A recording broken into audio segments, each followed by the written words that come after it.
Bonjour et bienvenue sur cette chaîne dédiée au concours de la fonction publique. Alors aujourd'hui, je vais aborder la question de l'écriture inclusive. Tu en as certainement déjà entendu parler, notamment à l'occasion des débats sur l'utilisation du point médian.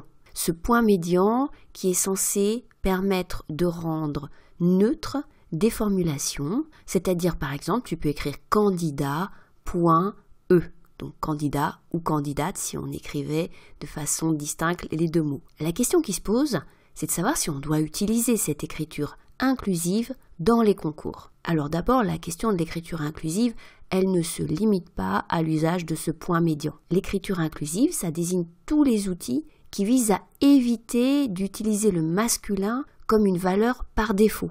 Or, c'est quand même un principe de la langue française, mais on va voir que c'est pas si simple. La question de l'écriture inclusive, elle s'inscrit dans les débats qui ont lieu depuis de longues années en lien avec la lutte contre les discriminations, pour l'égalité homme-femme. Et tu vois que j'utilise égalité homme-femme, je devrais peut-être dire égalité femme-homme, pour respecter un ordre alphabétique qui se veut plus neutre. Et il est clair que les mots ont une influence sur la vision que l'on a de la société, voire influence son fonctionnement. Donc c'est une question importante, mais nous on ne va pas soulever tous les débats liés à l'écriture inclusive, on va se focaliser sur l'utilisation de l'écriture inclusive dans les concours. Alors pour savoir ce que les correcteurs attendent de ta part de ce point de vue-là, tu peux déjà repérer comment est rédigé le sujet, en particulier d'ailleurs si le sujet porte sur l'égalité femmes-hommes. Et là, évidemment, maintenant tu le sais, tu éviteras d'écrire égalité homme-femme. Donc tu peux essayer d'utiliser les mêmes usages que dans le sujet. Alors qu'est-ce qu'on trouve dans les sujets ? On trouve une grande variété de formulations. Par exemple, l'utilisation du slash, notamment dans les sujets où on te place en situation professionnelle. On va te dire, vous êtes administrateur / administratrice. Ou les parenthèses, administrateur, entre parenthèses, trice.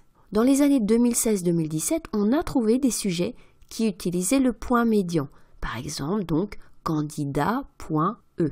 Mais maintenant, c'est fort peu probable qu'on en trouve, notamment depuis la circulaire du 5 mai 2021 qui concerne l'enseignement, mais qui proscrit très clairement le recours au point médian. Or, tu as encore certains sujets qui n'utilisent pas d'écriture inclusive du tout. Par exemple, l'Assemblée nationale a organisé en 2019 un concours d'administrateurs sur la lutte contre les discriminations, et c'était indiqué la discrimination entre les hommes et les femmes, et non pas les femmes et les hommes, et qui commençait par « vous êtes administrateur à l'Assemblée nationale ». La formulation est tout à fait juste en français.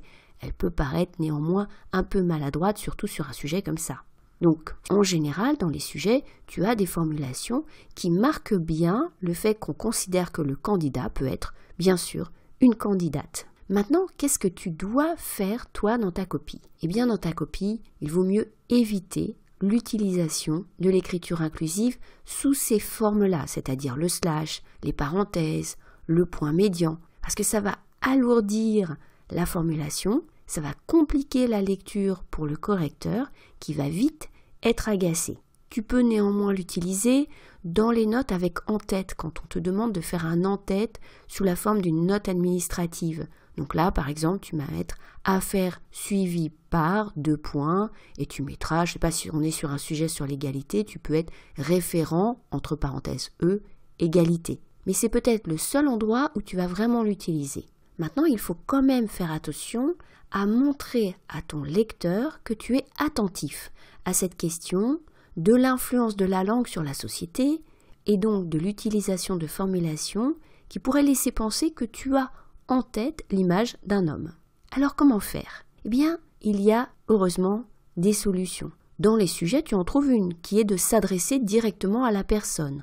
Tu vas trouver par exemple la formulation « vous rédigerez une note sur tel sujet ». Cette formulation ne permet absolument pas de savoir si le « vous » s'adresse à un homme ou une femme, bien sûr. Maintenant, dans ta copie, il est rare d'utiliser le « vous ». On peut l'utiliser dans certaines copies qui sont vraiment des notes professionnelles ou des cas pratiques où tu t'adresses directement à ton destinataire. Mais tu ne vas pas multiplier l'usage du « vous ». Et dans la note de synthèse plus classique, là, tu ne vas pas l'utiliser du tout. Mais tu peux utiliser d'autres formules. Par exemple, de viser un groupe plutôt que les personnes. Je vais tout de suite te donner un exemple. Tu pourrais par exemple remplacer une formule comme les collaboratrices et les collaborateurs, voire les collaborateurs et les collaboratrices, par une formule qui serait les membres de l'équipe. Tu fais exactement la même chose quand tu parles de la population française, ou le public, ou sur des sujets liés à l'éducation, la communauté éducative. Tu peux aussi utiliser des formes qui ne sont ni vraiment féminines ni masculines, on les appelle épicènes. Par exemple, au lieu de dire les hommes et les femmes, tu peux dire les personnes en situation de handicap par exemple. Mais tu peux aussi utiliser des formules qui insistent sur l'idée que l'on vise autant les femmes que les hommes, notamment quand tu vises une fonction. Par exemple, tu peux citer le préfet ou la préfète. Dans les notes avec proposition, il n'est pas rare que tu proposes une action à quelqu'un qui est en place. Et dans ce cas-là, il n'est pas inutile d'insister sur le fait que tu n'associes pas la fonction à un genre. Un autre exemple, ça serait de prévoir par exemple dans une note avec proposition une réunion avec les directeurs et les directrices de l'unité dans laquelle le sujet te place. Alors en conclusion, est-ce qu'on peut te reprocher de ne pas utiliser l'écriture inclusive?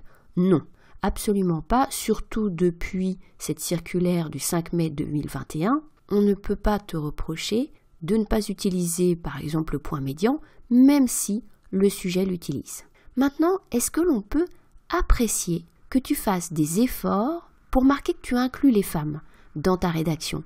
Oui, ça peut être apprécié, on l'a vu avec l'utilisation de formulations qui marquent le fait que tu vises aussi les femmes. Mais attention de ne pas trop alourdir ta rédaction, car le lecteur pourra vite s'agacer de trouver quelque chose de trop répétitif.